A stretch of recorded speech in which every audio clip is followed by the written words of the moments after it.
Hi, welcome everyone. Thanks for joining us this afternoon. My name is Archon Fung, and I'm a faculty member at the Kennedy School, and I help operate the democracy programs at the Ash Center.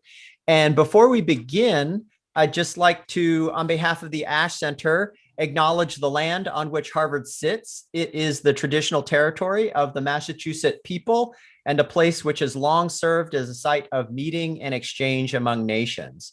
I would like to thank the American Academy of Arts and Sciences for co-sponsoring today's conversation. And I'd like to let you know that we will reserve the last 15 or 20 minutes of this time for audience questions, and then you can submit them as they occur to you using the Q&A function in Zoom. Please do that instead of just posting them in the chat. It makes it a little bit easier for us to sort through them. Please note that today's talk is being recorded and that the video will be posted on the Ash Center YouTube channel shortly after this event concludes. Please visit the event page on our website to look at the recorded video, and we'll provide a link in the chat a little bit later. Today's topic is the urgent challenge of creating a more equal, inclusive, and robust constitutional democracy in America in the 21st century. We have two fantastic leaders and thinkers with us today, and they led in a very impressive and ambitious project that was based out of the American Academy of Arts and Sciences that ran for a couple of years to accomplish this, meet this challenge of creating a more robust constitutional democracy. Danielle Allen is the James Bryant Conant University professor at Harvard University and director of the Edmund J. Safra Center for Ethics here. She's a political theorist who has published broadly in democratic theory, political sociology, and the history of political thought. She's leading many projects. I've had the great pleasure, continue to have the great pleasure of working with Danielle on many things around the campus and beyond. In this space, she is leading the Democratic Knowledge Project, among others, which seeks to build knowledge, skills, and capacities that citizens need in order to succeed at operating their democracy. Stephen Heintz is president and CEO of the Rockefeller Brothers Fund, which is a family foundation that advances social change for a more just, sustainable, and peaceful world. Stephen has devoted his career to strengthening democratic culture and institutions in the United States, but all over the world. He co-founded and was president of Demos and was COO of the East-West Institute in the 1990s. The commission also had a third chair named Eric Liu. Unfortunately, Eric cannot join us this afternoon. He was planning to do so because he's had a death in the family. Eric is co-founder and CEO of Citizen University, and he also directs the Aspen Institute's Citizenship and American Identity program. Okay, so Danielle, Stephen, and Eric led the AAAS Commission on the Practice of Democratic Citizenship, which was itself composed of 32 prominent scholars, journalists, policymakers, and citizen leaders. And after this event, you will be very compelled to read the whole report, and they are listed there. All of the members of the commission. The commission held some 50, a lot, listening sessions all across the country to understand the democratic experiences, hopes, and frustrations of Americans from all walks of life. Based on what they've heard, a lot of research, their own deliberations, they produced a visionary and inspiring report titled Our Common Purpose that is chock full of bold ideas that we'll talk about this afternoon. They focused on 6 different policy areas that they called strategies. They were political equality, voter power, government responsiveness, civic bridging, information, and civic integrity, civic responsibility. Those are the 6 areas. And I'm just going to read one sentence which captures for me the aim of their enterprise, which is to produce a virtuous cycle in which responsive political institutions foster a healthy civic culture of participation and responsibility, while a healthy civic culture, which is a combination of values, norms, and narratives, keeps our political institutions responsive and inclusive. So it's this virtuous cycle that they would like to set into motion and strengthen. Okay, so why don't we have a little bit of kind of structured conversation and then go into the Q&A.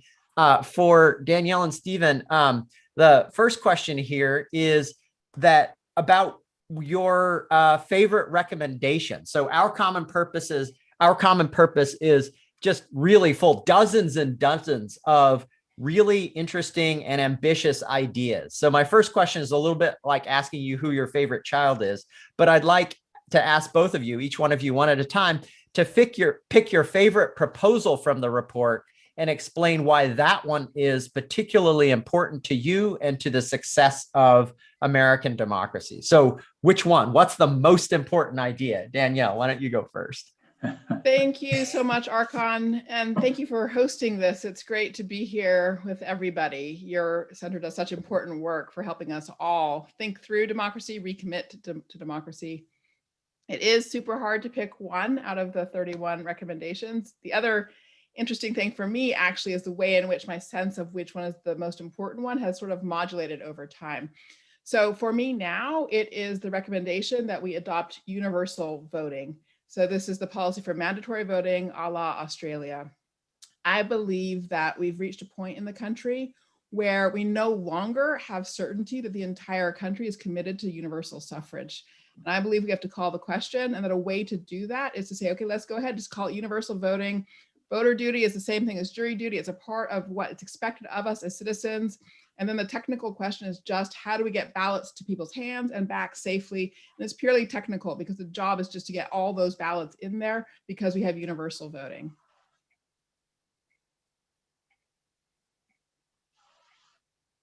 That's fantastic. And we'll certainly get into this later, but the idea that maybe your favorite recommendation at the moment of publication of the report is different now, and the voting wars that we're seeing all around the country, they're only going to get worse in the next 2 to 5 years. I have very little doubt of that. And so you're saying, let's just take that off the table. It's not something that we should be fighting about in a democracy. Let's just take it off the table. Let's affirm a commitment to universal suffrage. And here's the easiest, cleanest way of affirming that commitment.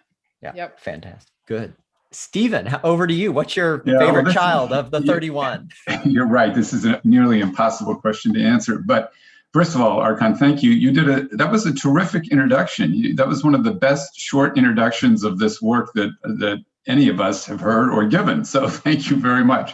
And thank you for organizing this. And I also want to recognize and thank Miles Rappaport, who is a senior practice fellow in American democracy at the Kennedy School, who is a member of our commission, and I know helped to organize this event. So thanks to your whole team. Well, like Danielle, my thoughts do shift, but you pointed out one of the most important elements of our work, which is this theory that to really get to the resilient, inclusive, and effective democracy we need for the 21st century, we need reforms of our institutions and processes, we need a massive investment in civil society, and we need to really pay attention to the decline in our political culture. So to kind of bring that to light, since Danielle picked one that's in the political institutions frame, I'm going to pick one in the civil society frame. And that is a proposal to create what we're calling at this point a national trust for civic infrastructure. One of the things we learned as we traveled around the country in our listening sessions was how frustrated, disgusted, and disappointed Americans are with our national politics and many of our national political institutions, and B, how much good stuff is actually going on in American communities all across the country of citizens just working together across various kinds of difference, solving local problems, doing stuff for the common good. But that is underappreciated, undervalued, undersupported. And what we hope to do through a national trust for civic infrastructure is create a vehicle to aggregate funding at a national level to start with from private sources, philanthropies and private sources, which then would be distributed to very local projects that are bringing citizens together in these civic spaces where people form relationships, they get to understand each other better, they do things together, they are actually living the values of democracy. And as we know from de Tocqueville right through to the present, that association of citizens together in civil society is in some ways the soul of democracy, and we need to nurture it and support it in some very real ways. You know, another one of our commission members is Yuval Levin, and Yuval talks about the fact that in our polarized politics today, we think of us versus them, and the us doesn't really know the them, and vice versa, because we're not meeting together, we're not listening to each other, we're not even arguing together. And we're certainly not, when we are arguing together, we're not arguing in a productive way. And it is these civic spaces, this civic infrastructure that give us the opportunities to come together and to know each other so that we're not just operating from some caricature in our minds. That's great, Stephen. Maybe if I could ask you a short follow-up on that. So, you know, our Ash Center events are a lot about institutional reform at, you know, the big political level. And we talk a little bit less, I think we should change this in the future, about the civic and community level things that your civic infrastructure fund would actually go to. So I don't know if you have like one or two examples to like highlight, to make it clear for people what the kind of activity is. What is this civic you speak of, Stephen? What is the civic? No, it's a great question. And there are literally hundreds of examples, and we met people who were responsible for, you know, dozens of them. And I would also point to Jim and Deb Fallow's book, Our Towns, which is another great catalog of this kind of work. But let me pick one, which is in Akron, Ohio. Actually, a theater group came to see that the lake in that community, which is a beautiful natural resource, was actually a source of division between two parts of the community, one that was somewhat socially and economically better off than the other. And so they started a project with residents and citizens from both parts of the community to think about how they might create a walking path that would track the circumference of the lake and literally connect people together who weren't connected because of the separation of the lake, as well as their social and economic status. And so they pulled this off, you know, just working together, getting the municipal government to join in, you know, and now people have that opportunity to walk through each other's neighborhoods, sit on the benches, talk to each other, have events. So it's, you know, that's just one of myriad examples. And they're so inspiring, you know, they really are. It's quite remarkable. It's a great antidote to our democratic despair. Yeah, thank you very much. And Danielle, do you have any? I think it's really good to talk about these examples because the noise, as we were talking about right before the event, the noise of the fight just drowns out the civic signal, right? And so I think it's good to talk about these cases. Yeah, Danielle. I do have a favorite here too. And as Stephen said, it really is inspiring. And I mean, the example I'm going to use, they'll hear about it, they'll laugh because I love them so much. I'm always talking about them. It's called Civic Lex in Lexington, Kentucky. And this is an effort to fill news deserts, local news deserts. We all know the way in which local news has dropped out and fallen away. We don't have coverage of city councils, we don't have coverage of county governments and the like, yet so many life-changing decisions are made in those governmental contexts.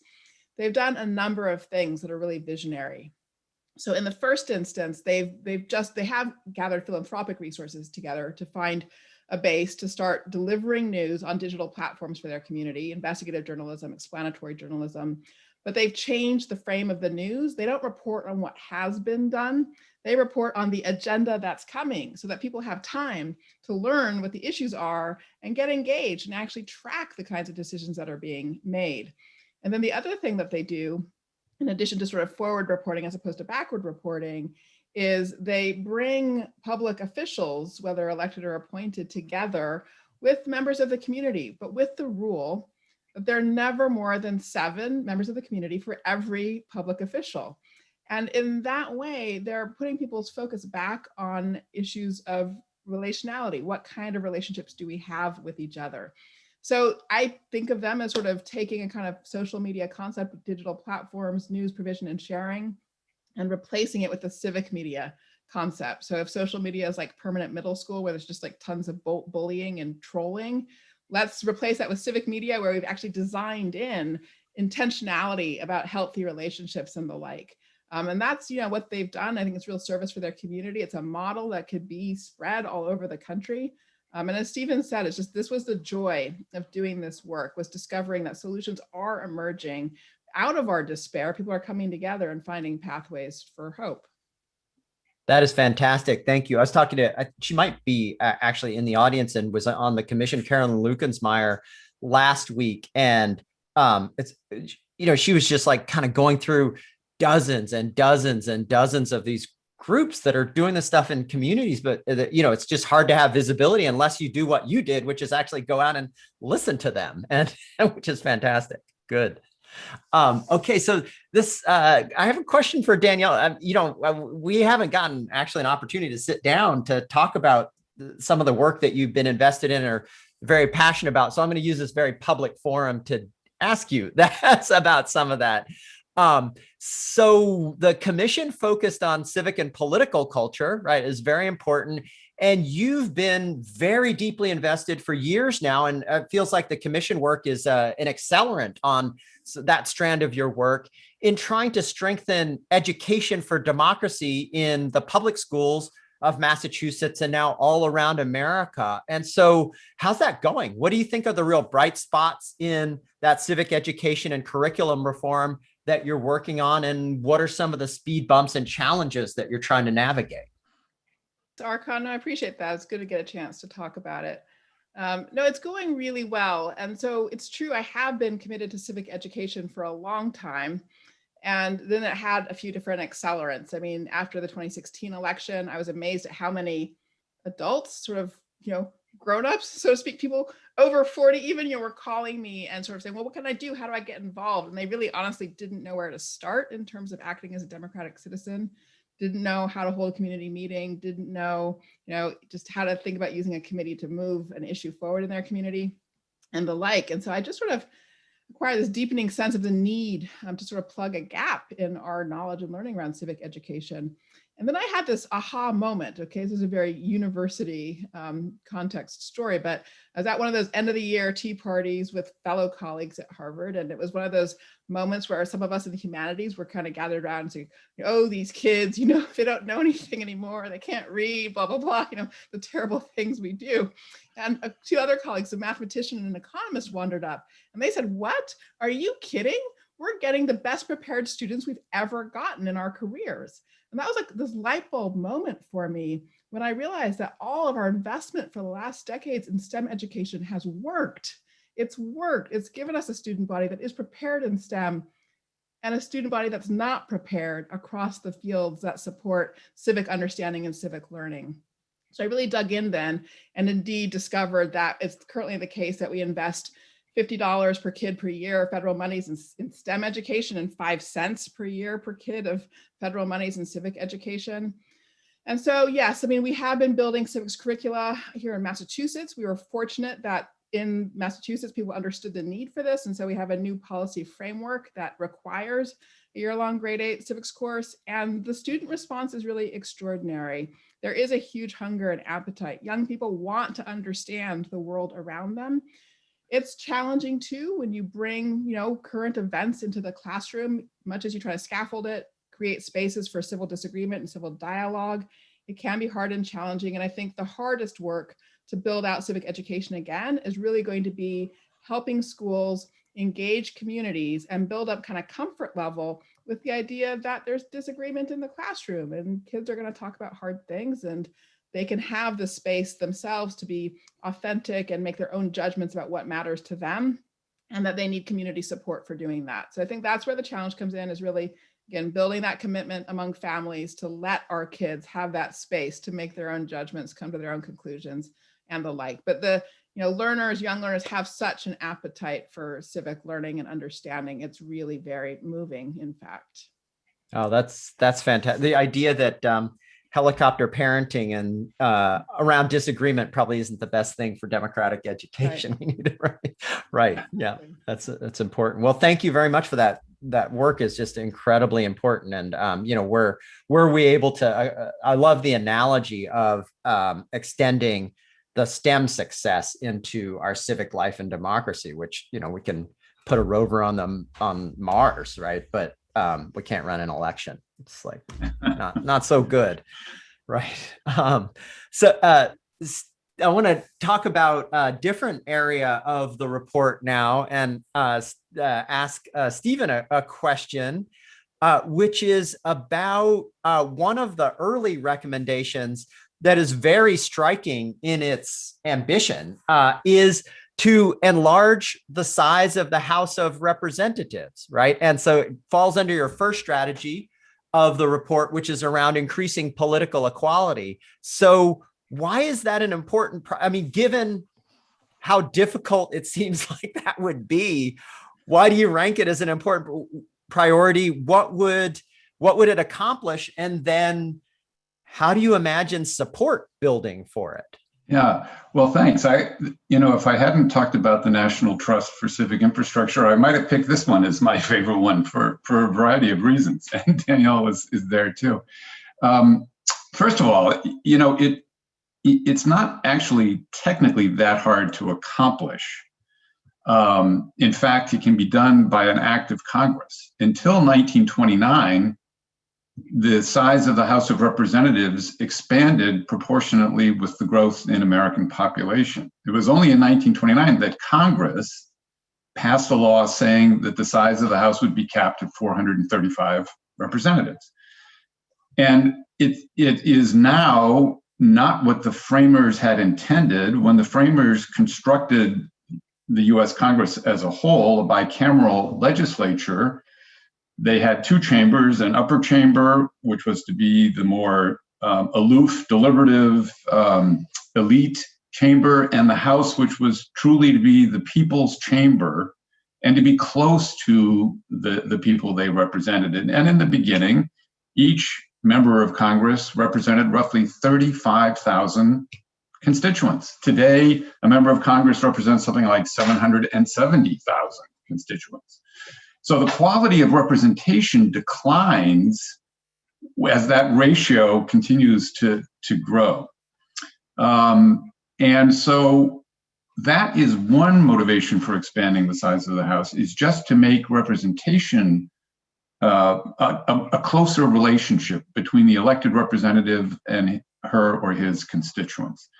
Second, it actually improves constituent services. Members of Congress spend a lot of time trying to help their constituents in their engagements with the federal government.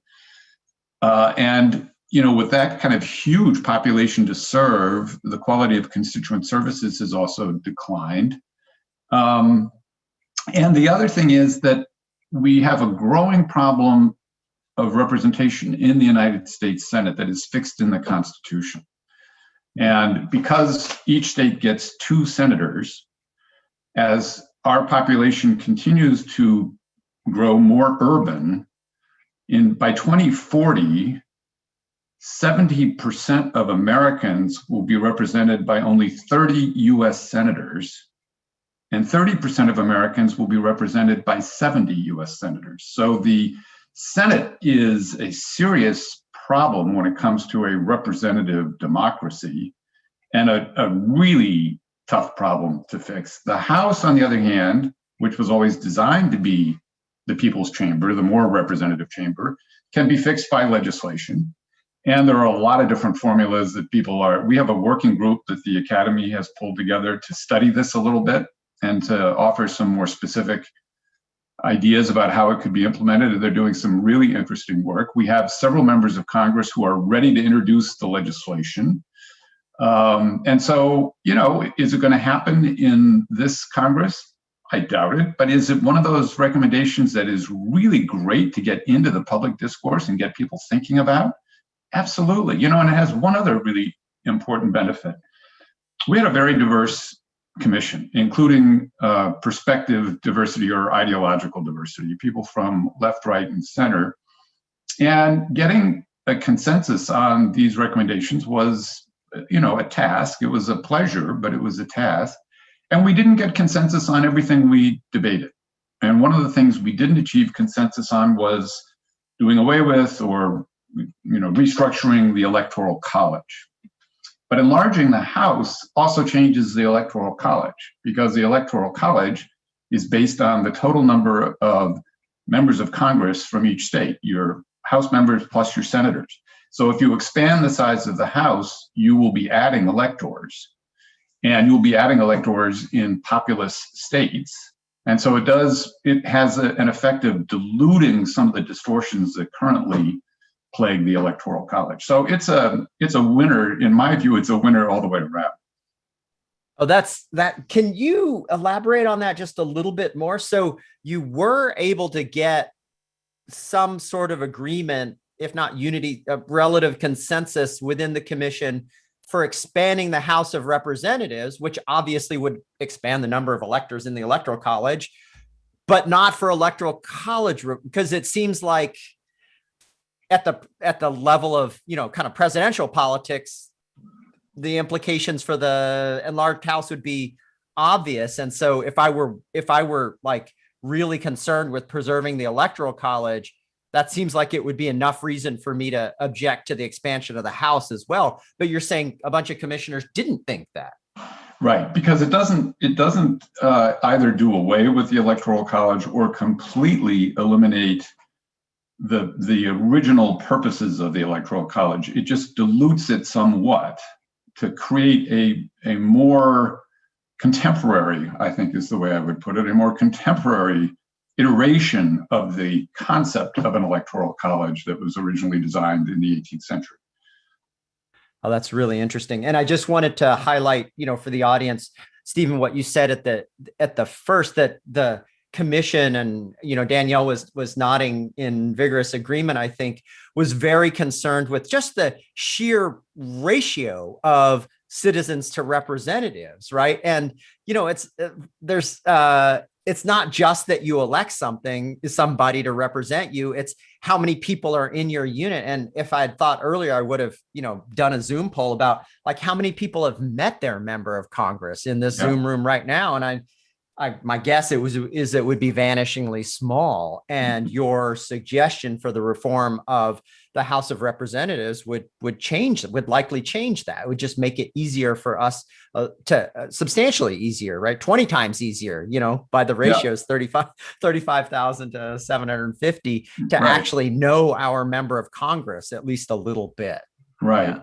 Now, if you take it to its fullest expression and say, well, let's go back to the ratio that existed in the beginning, you end up with a Congress of 10,000 or something huge. And some people take that seriously, and they think, well, in a digital age, here we all are debating these things on Zoom. There are ways that you could manage that. I'm not advocating it. I'm just, exploring it. There are ways you could manage it. And, your member would actually then be in the district more than they would be in Washington, and that too would be an advantage. So some blend of all these things is actually very exciting to contemplate. Yeah, good. I want to shift a little bit now to talk about how to move these reforms forward. And, we've only skated the surface of a small handful of the really interesting ideas in the report. And everybody, in this event should go and look at all of the many recommendations, but kind of moving now to getting it done. And maybe Danielle first, and then Stephen, you might have some additional thoughts on this. Who do you see as the agents of change, in addition to the commission members themselves, for the ambitious reforms that are in the report? So some of the reforms that you recommend, like citizens redistricting commissions, are a non-starter for many legislatures, but they've been successful in some states through direct democracy. So is it direct democracy? Is it legislative leaders? Is it democracy reform advocates? Some other force? Like, what's the engine that's gonna move these very important pool balls that you've put on the table? Well, this is where the hard work comes in, because the answer is it's and, right? It's that entire list you just named. And the question is, can folks be activated and pull together in shared directions across different jurisdictional levels and with access to different kinds of levers of change? So one of the things we've worked to do was to map out what would count as meaningful progress towards these recommendations by 2026, the 250th anniversary of the founding of the country. And now we have been recruiting champions who are working on advancing one or another of the recommendations. But there are a few important things that come from that recruitment of champions. These champions are, for the most part, civil society organizations, advocates of various kinds. And often they have not worked across these kind of buckets of political institutions, civil society, and culture. So what we're trying to help people do is more or less take lots of little boats that were sort of sailing around, working in their particular area, and turn them into a gigantic flotilla sailing in the same direction. So we believe that coordination around common purpose, that incredibly important phrase that Stephen helped us all to, will really generate energy and forward movement. And so it really is about that kind of coordinating effort. It's really important to say that decision makers of all kinds are relevant here. So secretaries of state are relevant around so many of the different voting provisions, for example. State legislatures are relevant as well. And there are some provisions that could be addressed at a federal level or at a state level. And probably we want to see them move at both, but in all probability, we are more likely to see them move forward first on the state level.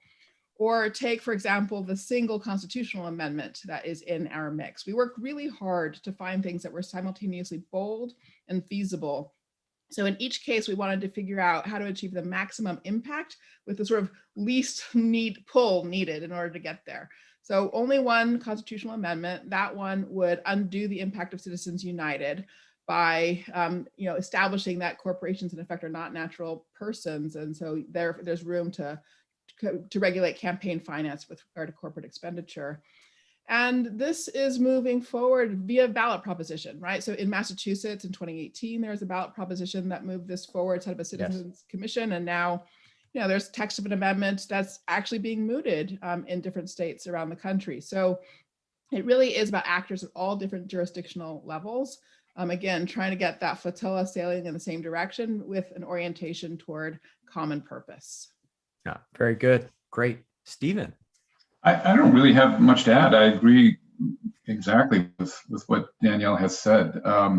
We are, as part of our effort to advance these recommendations, we are briefing members of Congress on a pretty regular basis, Republicans and Democrats, both senators and representatives. We are meeting with local and state officials. But I think the real change is going to come from the citizenry itself, from the people, and from the bottom up. And that's why we're really trying to work hard to nurture this community, this kind of movement for a more resilient, more inclusive democracy. Yeah, good. I want to ask now about some of the challenges that come from political polarization, both, kind of at the elite leadership level, but also in the population. And this is like something that I just am having a really hard time thinking through. And so maybe you can help. So, as we know, right now we're in a moment of increasing polarization, and an additional feature of like the last 2 years polarization has been polarization around many of the basic features of civic life and democracy's very building blocks, right? So maybe I'm like romanticizing the recent past, but I guess I do think like 5 or 10 years ago, if you'd asked a lot of politicians on both sides of the aisle and most ordinary Americans, do you think it would be a good thing if all Americans participated in our elections? I think the vast majority would have said yes. But now I think that's like less true. And there's vicious fights, as you know, in Georgia, Texas, many other states to pass laws, as Danielle pointed out in the very first kind of exchange, that would shrink the franchise and political participation. So polarization is not just like around issues anymore. It's about the basic building blocks of civic life and democracy. And then so how do you move the common purpose agenda forward? It seems like, do you do it in a partisan way, or do you still try for some transpartisan strategy? And so like it comes to a head in HR 1, right? Is like some of the provisions in the commission's report are also in HR 1, or there's some shared overlap. And like, do you eliminate the filibuster to get 50+1 votes through that? And then all over the country, maybe 55% of the population supports HR 1, but 45% feels like it's being jammed down their throats. Do you have to temporarily destroy commonality for the sake of future commonality in democracy? Or is that like, I don't know. It's just really hard for me to think through that problem. And I wonder what you think, if you have thoughts about that. Either, yeah, Stephen or Danielle. Well, I mean, this is one of the hardest questions, and we've wrestled with it constantly. I mean, it's really important to say again that the work of our commission was, as Stephen said, a group of people who are diverse across dimensions of demography, geography, and viewpoint, without any question. And we worked incredibly hard to achieve a consensus vision. We inspired ourselves with a quotation from Benjamin Franklin at the end of the Constitutional Convention, who said, more or less, you know, this may be imperfect, but I can't think of anything better. And so I'm going to bury all my reservations and I'm going to go ahead in a sense. And I think we should all do that. And we should never sort of speak a word about what our lines of difference were in these discussions. So that's the sort of spirit that we've brought to this work. And indeed, I think in addressing polarization, a lot of the work that has to be done is relational, that you actually have to gather around specific problems, as Stephen said, and build relationships with people who are ready to solve them together. This is what we've done in the civic education work, for example. And so we really did 300 people in that instance, and again, achieving viewpoint diversity as well as all kinds of other diversity. And, you know, honestly, we fought about all kinds of stuff. We fought in the very beginning for 2 weeks over whether we should describe the country for which we are trying to build an education as a democracy or a republic. You know, we are split on that basic question. It's a red herring. Both terms were used in the founding. Madison called the place a republic. Alexander Hamilton in the New York ratifying debates called it a representative democracy. So both terms are reasonably valid from a historical point of view. Those who embrace the democracy term prioritize popular engagement, popular sovereignty. Those who prioritize the republic term prioritize order, structure, rule of law, etc. So we compromised on the phrase constitutional democracy. That was a way of capturing the substantive point of view from both sides, and we were able to move forward, but we literally had to work that issue through. And so we have worked relationally for 2 years in that civic education work to keep moving the ball forward on that. And we were able to release this sort of national roadmap about a month ago. Now that's just one aspect of the work. And so there we have been able to achieve some sort of joint purpose and common action. You know, in my ideal world, if I could wave a magic wand, we would be sort of taking each tranche of this work and trying to build that same kind of coalitional effort to move it forward. I think the reality is that politics is moving too fast and it's going to get way out ahead of us on that, in all honesty. And so then, you know, I think all the different members of our commission are going to be making their own calls about which way to engage or not in the particular sort of political unfoldings. But for the work of the commission, you know, we presented something that is bipartisan in its nature. We continue to work in ways that are building coalitions and trying to bring people together across ideological divides, and we are committed to that. That's fantastic. Yeah, I think the democracy republic to constitutional democracy is a really good example. And I mean, maybe we can think about analogs in these other spaces where we seem to be at such loggerheads. Yeah, Stephen. Yeah, just quickly, because Danielle covered it so nicely. You know, first, I saw some comments in the chat and in the questions. We do not, as a commission, and I certainly do not as an individual, think that there was any, you know, golden period in American democracy. When I talk about the decline of our political culture, it's a decline from a very sorry state, right? That you can have a democracy that does not have a golden period and still see decline. And I think that's what we're seeing. And on the issue of polarization, you know, I think that most of the political science that is done, the data that is collected and analyzed, there's a lot of consensus that things really started to change in about 1980. And the polarization really began to increase, and it's only accelerated. And it's really focused at the national level. And that again is why, thinking that we're going to get real progress at the national level in that environment is, not all that encouraging. But I also draw on the research that a group called More in Common has done, and they looked at the hidden tribes of America, and I recommend this report. They came to the conclusion that I think it was 67% of Americans fit into the tribe that they call the exhausted majority. They're exhausted with, our national politics. They're frustrated, they're despairing. And we heard this in our listening sessions. It was a constant theme. I mean, it was just absolutely true. But they still believe in the ideas, and they still want to be a citizen in a democracy, a constitutional democracy, where they have a place, where they are respected, where their voice matters, and where the institutions are responsive. And so to me, that's the source of hope. It's the source of the change. And that's how we are going to work through this period of increased polarization. But we really have to do the work. It's not going to happen automatically. And unfortunately, as we have seen, things can get worse. Take January 6th as an example.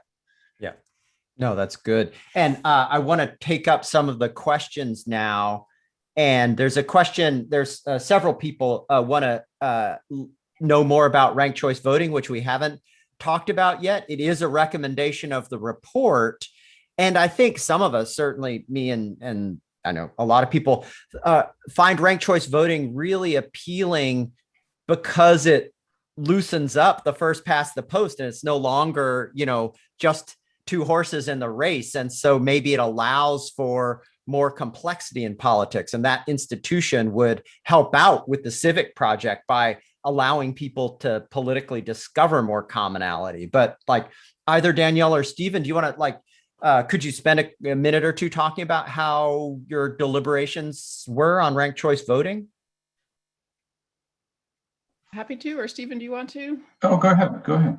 I think there was a lot of enthusiasm and energy for ranked choice voting. The way I try to drive home its significance is by pointing to the discrepancy between the portrait that we get about ourselves as a people, we the people, when we look at federal election results versus looking at state level ballot propositions. When you look at federal election results, we are this bitterly divided people on this, razor's edge of difference of opinion. But astonishingly, if you look across the country at ballot propositions, actually, you very often see supermajority votes. You would never guess that about us, right, from looking at federal electoral results. So what is different then between how our federal elections run and the sort of ballot proposition? Just to give some examples on that, you look at drug legalization, 15 states across the country have done that, often with supermajority votes. The campaign finance ballot proposition I mentioned in Massachusetts with a supermajority vote. Florida voted to re-enfranchise people who had completed service of felony convictions with a supermajority vote, right? So even surprising supermajorities. So there's something about the electoral mechanism that's actually yielding this division in our federal electoral context. Now think about the primary process in 2016. We, in a ranked choice voting situation, Donald Trump, for instance, would have had to actually get over 50% of the votes. Votes would have cycled through until somebody has, built up the kind of pebbles to get to 50%. But because we have a plurality system, a very divisive position that attracts a minority of support out of the whole electorate can get all the way through. So when you have that system relying on plurality voting, you have people who are winning primaries who haven't necessarily consolidated a level of support beyond 50%. As a result, what that means is that when you come to the general election, the electorate is presented with an agenda that is more extreme than would be likely to be the case in a ranked choice voting situation. And in that context, of course, we look at super polarized, right? So everybody conveys a sense of, two bad options. That's sort of my sense of my vote when I'm choosing. So ranked choice voting, when you give people a chance to rank first choice, second choice, third choice, fourth choice, means people have to campaign in ways that are getting to that above 50% level of support. They want to be people's second choice as well as first choice. They have to build coalitions out rather than seeking to drive wedges and inspire division and fragmentation of the electorate. So it's the way the mechanism changes how campaigns operate that's so fundamental to giving us better choices in our politics. It does also open up pathways. There's more likely we have evidence that there's more diverse candidates who enter the process in ranked choice voting and then also make it all the way through to the end. So it brings us a chance to sort of renew and rejuvenate our political agenda and who's participating in running for office. Yeah, none of these individual recommendations is a silver bullet by any means, and that's part of the reason why we ended up with 31 recommendations, and we not only focused on political institutions, but also civil society and culture. But I think RCV has the potential to be an extremely important one of the recommendations for all the reasons Danielle has mentioned. And I would just note that we are going to get perhaps the biggest stress test of ranked choice voting this year in the mayoralty elections in New York City. Here we are in this huge, diverse, complex city where there are 600 languages spoken by New Yorkers, and we're going to do RCV. And if it fails, by the way, it will set RCV back for a very long time. So we are working with some of the champion organizations to really try to help make RCV in New York a success. That's a great point, right? I mean, you can win RCV at the state level or at the city level, but whether it's a success or failure depends on 95 other steps other than getting the public policy itself, right? Absolutely. And like people should not miss that. That's really fundamental. Execution is important. Yeah. I mean, the election officials have a whole lot of work to do to make this system easily understood and easily executed by the voter. And, so this is a critical period. Yeah, very good. I mean, to add on to that too, I mean, so think about Maine as well, right? Where there was a challenge after the first round and then the challenge was beaten back. And then there was a second round of elections. And the interesting thing is that public opinion in Maine just continues to build in support of RCV. So it's important that we recognize that, elections are a technology and sort of human use practices have to evolve around the shift in technology. So it's definitely not like a one shot and done thing. Right. And honestly, I know people talk about RCV sounding complicated or something like that. It's hard to understand. The experience of people who have gone through the transition is that by your second time through, it makes as much sense as the previous system did. And in truth, I think for people in RCV systems, the idea of switching to ours doesn't make any sense, right? So there's this kind of mental model issue where you do have to make a transition, but once you make it, then it gets to be built into practice and the like, and it smooths out. Yeah. Similarly, on the universal voting, if you talk to people in Australia or Brazil, they don't understand why everybody doesn't have it, right? It's a kind of similar dynamic. I have a question that comes from a much different direction and I think fresh in that way, which is how, I don't know if you know, Danielle, and if you can't speak to the particular case, maybe more generally, like for the Lexington, Kentucky, example that you pointed out, how do they get funded? How do they get resources to do that? And then for Stephen, some of the other civic initiatives, how do they get the wherewithal to do the good work that they're doing? So Civic Lex is a good example of the impact of private philanthropy. I believe it was a Knight Foundation initiative initially. And in that regard, it's similar to, ProPublica, which has built out a new model for investigative journalism based on philanthropy. So people have been experimenting with business models for news. I do think one of our recommendations is that there should be taxation for targeted advertising on digital media platforms that revenue could support local news as well. So I think there are potentials for public sources to support local news, but it has been philanthropic in the most recent time. Yeah, and the point you're making, Archon, is exactly what the purpose of this National Trust for Civic Infrastructure would be, to really,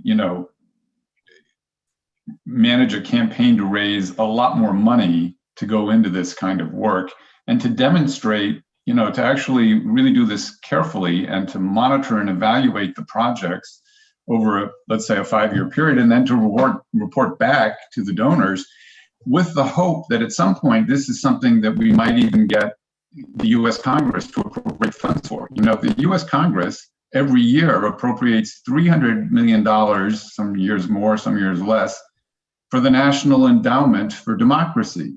But the National Endowment for Democracy is actually an international endowment for democracy because it cannot spend its funds in the United States. And we have no equivalent to support democracy in this country. And so we need to help these groups. We need to give them additional resources. We need to leverage resources so it brings in local capital, both public and private. And we are, as we're developing this concept of the trust, we are meeting with community foundations and local philanthropists, local governments, because we want local government to have some skin in this game too. And I think there's a way of pulling this together in a way that can really stimulate the funding base, the economy of civic activity. Right, that would be great. And maybe now people will feel a greater need to invest in democracy at home than maybe they did a decade ago, perhaps. Yeah, right. Yeah. This is maybe, I suspect that this was maybe Eric's domain a little bit more of the report than Stephen and Danielle, but I want to ask, maybe you have thoughts on this. It's on the universal civic duty voting brings in a little bit of this flavor, but what we should have to do as citizens, like affirmative, like we've been talking about a lot about institutions and some supply side things, but I think both of you believe that each of us needs to do more for the republic, for the constitutional democracy. And one piece of the report that I found innovative and interesting was combining two different ideas, right? One is a baby bond idea, which is that there should be a certain amount of money funded through the tax base that everyone gets when they're a baby, and maybe they can cash it out when they're 18 or 21. The proposals vary, but the idea is that you'd have a stake and you could, pay for a couple of years of college or start a business or whatever it is at the beginning of your adulthood, right? So there's the baby bond idea, and there's the national service idea, which is that all of us should have to, at 18 or 22 or whatever it is, go to a community and do some good work for the community or for the nation. And the commission says, well, let's put these two things together. Let's not make national service mandatory, but let's create a baby bond for everyone. And you get the baby bond if you do the national service, which I thought was like kind of a cool idea. And how did those discussions go in terms of individuals should do more for the public good? And here we're creating an incentive for them to do more. There might be incentives, there might be requirements like jury duty, but could you talk a little bit about that like what the stuff that we need to do that we're underdoing for democracy and for constitutional democracy? Sure, maybe I'll start on this one. Interestingly enough, as I think back on the deliberations of our commission, this was one of the ones that wasn't very contentious. Part of it is that we are, I think, all of us looking for ways to build a sense of community, that we are citizens of the same country, that we share a same set of aspirations and a story about ourselves that we have never achieved, but want to believe and want to work toward achieving. And sure, there are outliers and extremes, but the core of us still want this country to be the country of its promise. But we've lost these spaces and opportunities to work with each other in very diverse settings. And in fact, we've become, because of geography and socioeconomic conditions, more separated from each other than we were, before. And so when we had a draft, when people had to serve in the military, a lot of people felt that was one of the most enriching experiences they had, because they met people they never would have met, and lived with people they never would have lived with, and heard from people they never would have heard from. And national service is another way of accomplishing this mix and bringing people together around a common purpose that contributes to the common good. And we know that thousands of young Americans are doing this every year at the national level through national programs, but also through state and local programs. Many of them are doing it almost as volunteers, if not entirely as volunteers. And that means, again, it tends to advantage people who are economically better off, because people who are not economically well off can't afford to give a year to service. So the idea was, why not use this vehicle of a baby bond, where every infant has a $10,000 contribution from the federal government in a tax-advantaged savings account that is only available to the individual after they complete a year of service, so that it both in a way compensates, not in real time during the year of service, but compensates after the year of service. It may be a little bit of an incentive, but it also just makes it more accessible to people, because they know that they're not doing it at financial sacrifice, they're actually doing it with some financial gain.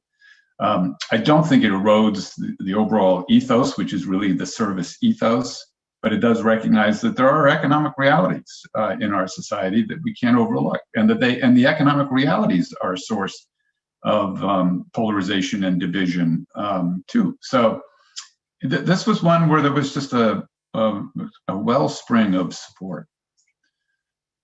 That is so interesting. Yeah. That it was like, okay, it's not a fight. We like Right. this idea. Yeah. Danielle, any further thoughts?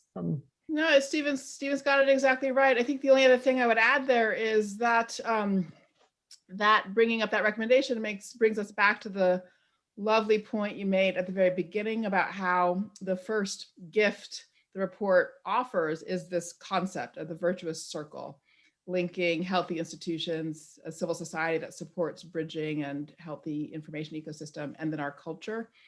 So the universal service recommendation is really about that culture. Do we have a culture of service and duty? And that you need that to sustain something like, right, the sort of universal voting, sort of institutional change or transition. And by the same token, if we get that opportunity to build out that culture of service, then that also gives us the sort of human energy and engagement in all those civil society initiatives that are about forming bridges and connectiveness and rebuilding some of that civic infrastructure.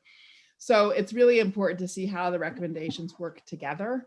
And we really did, as we worked on the report, we were very clear about the sort of synergies across these categories. And we really hope that that comes through too, as people dig into the report. That's great. So just one last question, which I'll combine a couple from the audience. First, a brief answer. So Donna Cantillo in the Q&A asks, in a nutshell, define universal voting. I assume that it is not requiring all to vote. Yes, Donna, it is requiring all to vote.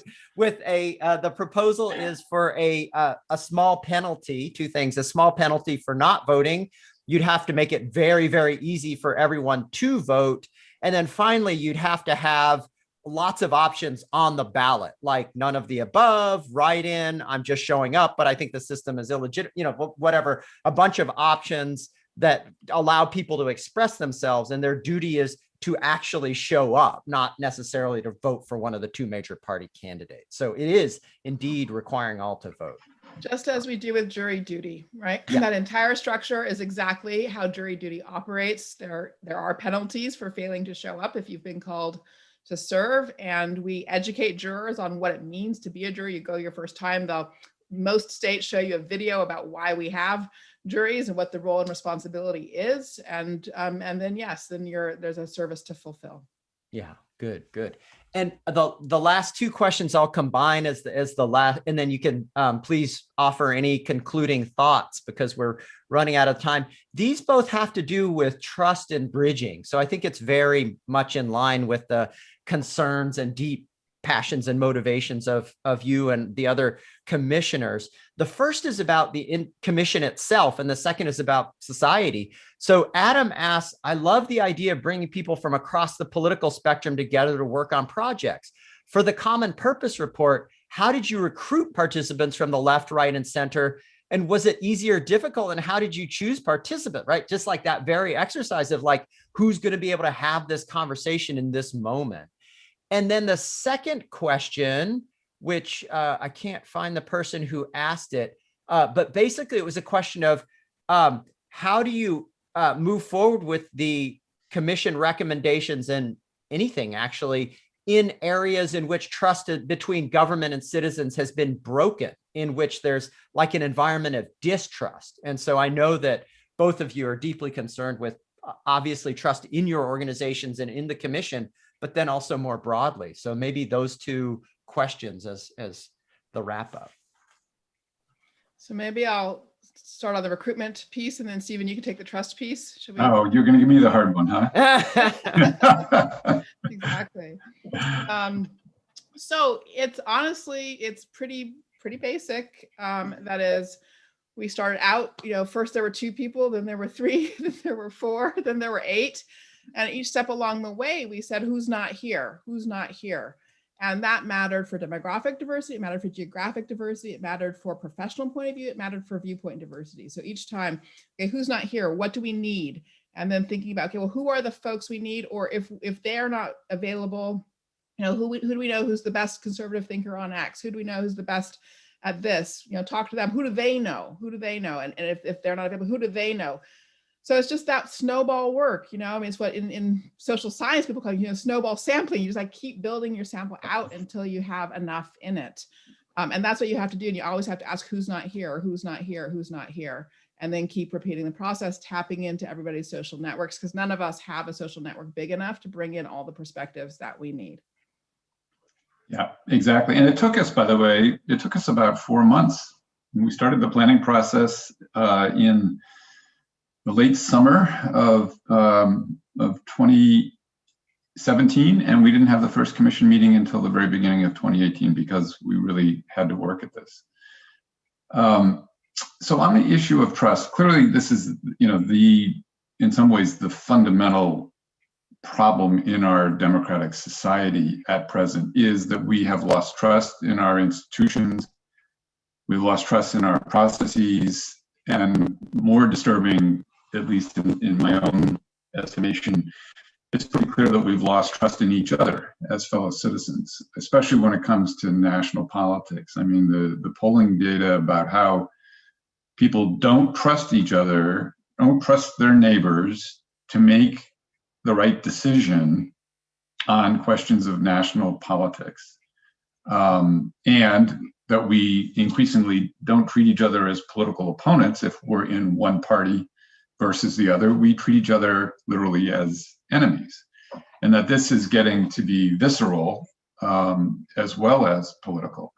And it's very deeply disturbing, and it's not going to be, we're not going to turn this around in a short period of time, but it is the kind of work we need to be doing. And it's why the reforms are necessary, why the community bridging work is essential, why the work on the culture is essential, the way we communicate with each other, what we communicate to each other. All of these things are really, really important, and we need to be building new norms and values and narratives that overcome this lack of trust. And we have to make government institutions work effectively and deliver to the citizenry in ways that earn the trust. So there's just a huge amount of work to do. And I think in many ways, the whole kind of core goal of our common purpose and its 31 recommendations is really about establishing a new culture of trust in our constitutional democracy and in one another. Thank you very much. That is an excellent way to close this afternoon. And thank you very much for your wisdom and your ideas and all the work that you did to put this huge challenge of changing our political culture to a more civic one, and how it needs to be institutions and cultures and values that change all at the same time. In this moment, I think that the importance of your report is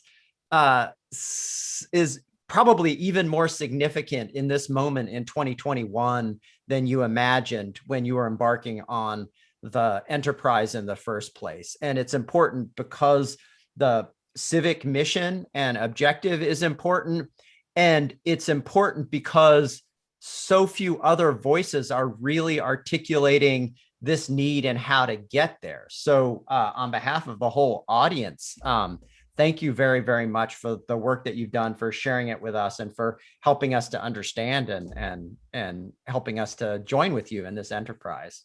Thank you, Stephen. Thank you, Danielle. Thank you, Archon. Thanks for having us. Appreciate it. Yeah, thanks very much. This was a great discussion. Really appreciate it. Great. Thank you very much. Take